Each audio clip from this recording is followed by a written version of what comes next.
Mohamed Khamis fled western Darfur, where rights groups say atrocities against civilians are taking place, around 2 months ago.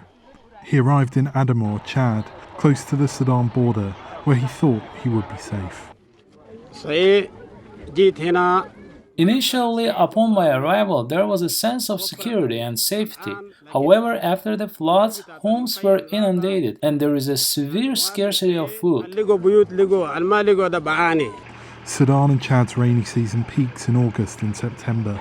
It's making access to Adamor very difficult for aid groups. VOA was only able to reach the refugee site in these amphibious, all-terrain vehicles operated by the UN.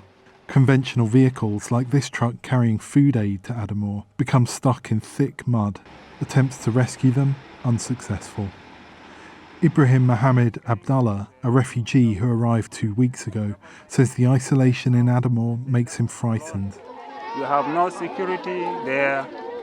We have no remain there alone. And even we are afraid totally. That's why we also come to the border of Chad. I need help. I don't want to stay there because here is also, it's very dangerous with my children. Lack of access is not the only problem the rainy season brings. Humanitarians say its arrival also marks a grim milestone for Sudan. For much of Sudan, the planting season is over.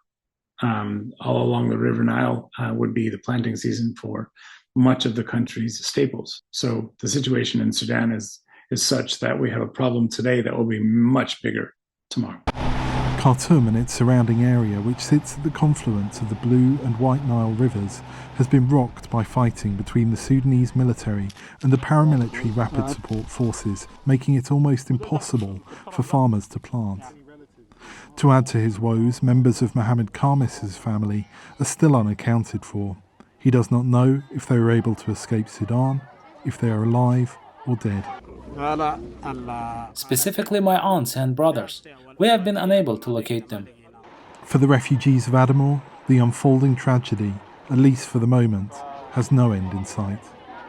Henry Wilkins for VOA News, Adamor, Chad.